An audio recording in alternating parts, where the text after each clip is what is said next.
getting pretty hot here. So these are thermophiles you're not going to find like on a hot day on the sidewalk.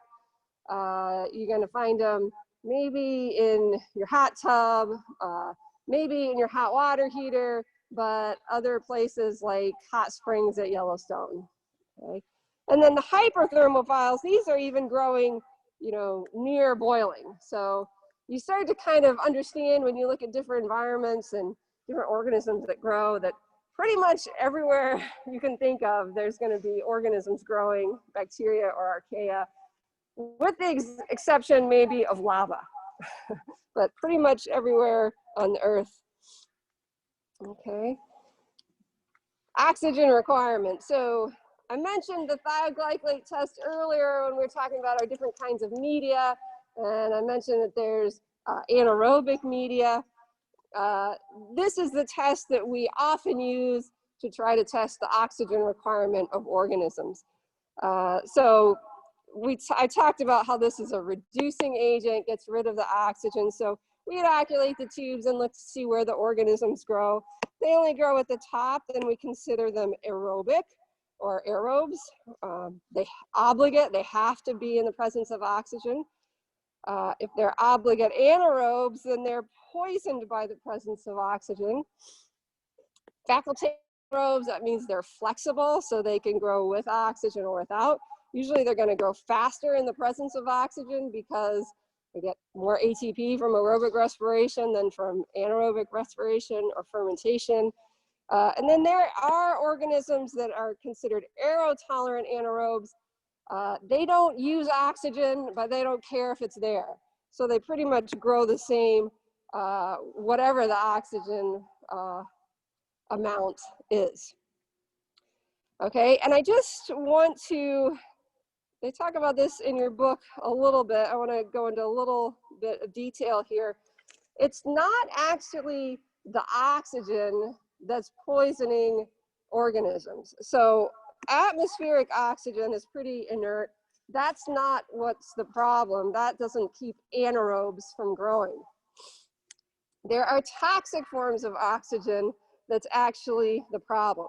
So an organism that's an obligate anaerobe, they are an anaerobe because they don't have a way to deal with these toxic forms of oxygen. So I want to talk about where these toxic forms of oxygen come from, why they're toxic, and what organisms can do about it. All right, so I'd say you don't need to memorize the structures there. Oh, that didn't really come through very good.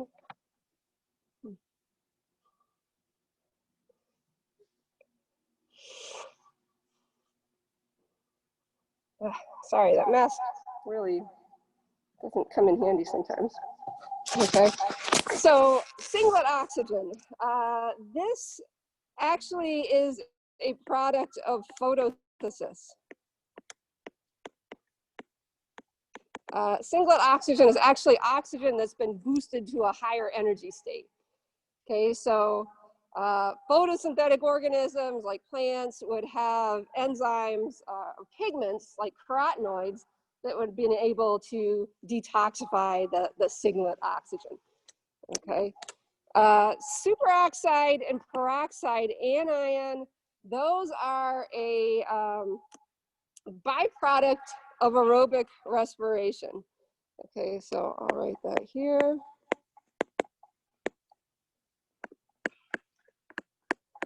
Okay, so cells have to have a way to deal with those toxic forms of oxygen because they're everywhere. Okay, so we're going to come back to that. And this last one, hydroxyl radical, this actually has an unpaired electron. This is the most toxic form of oxygen. It's produced as a result of radiation, ionizing radiation. We're going to talk more about that a little bit later in the course. This is not very common, so it's not something that typically cells have a way to deal with. But what all these forms of oxygen have in common is that they are oxidizing agents. Okay, which just means that they steal electrons from other molecules. Okay, so they cause a lot of damage in the cell because they're grabbing other molecules' electrons. Okay, and especially the hydroxyl radical because it has this unpaired electron. Okay, so the two forms, again, that I mentioned that cells have to have a way to deal with, otherwise they're going to be considered anaerobes, are the superoxide and the peroxide anion. All right, so I don't have these equations totally memorized here, but superoxide, basically cells have to have enzymes to detoxify these. So let me write that again.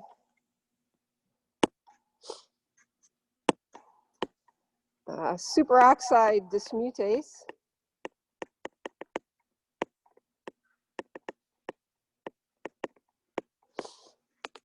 is one necessary enzyme. And we'll talk about at what point in aerobic respiration these can be formed a little bit later on when we talk about metabolism.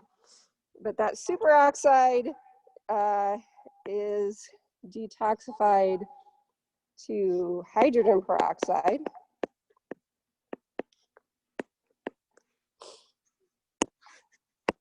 Now, the problem is this hydrogen peroxide is also toxic to cells.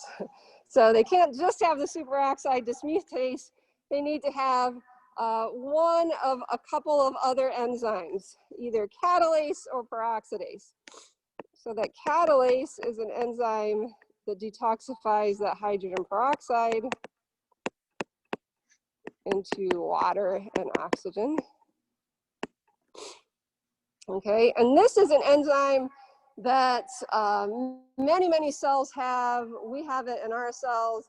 Lots of bacteria have it. It's a very easy enzyme to test for, and you'll do that later on if you're in lab. Basically, you rub a little bit of your cells on a glass slide, then you add a drop of hydrogen peroxide, and if you see the bubbles here, then you know that the organism produces catalase. So this is an easy way to tell apart genera that are aerobic versus anaerobic. So Bacillus, Clostridium, remember those are organisms that form spores. Bacillus are aerobes, Clostridium are anaerobes. Bacillus make catalase, Clostridium don't. Okay, but some organisms have a different enzyme that can detoxify hydrogen peroxide, and that's called peroxidase. And that involves an electron carrier.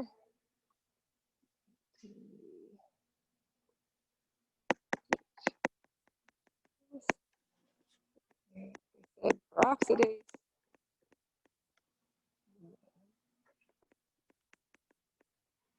To detoxify to water and the oxidized carrier there. Okay, there may be a test for peroxidase. I don't know how you would test that exactly in the lab. So usually we test for catalase. The Staphylococcus have catalase, Streptococcus have peroxidase. That's kind of the main way we tell those organisms apart. Okay, so 3 enzymes there that are important to detoxify toxic forms of oxygen: superoxide dismutase, catalase, and peroxidase. Okay. Other environmental parameters, pH. Organisms usually can only survive in a very narrow window of hydrogen ion concentration. Of course, we've got some terms to describe that. There are organisms that grow best, phials, that means love, acid conditions. There are organisms that grow in our stomach where pH is as low as 2. There are organisms that actually produce sulfuric acid.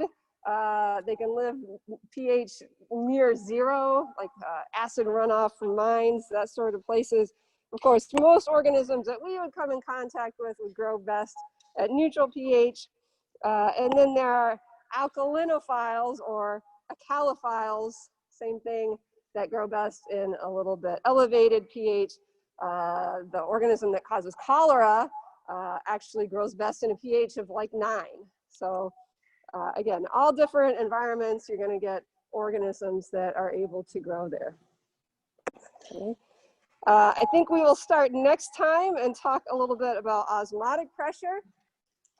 See me again if you're thinking about different ways to take that exam next week, or send me an email, and hope you have a good day.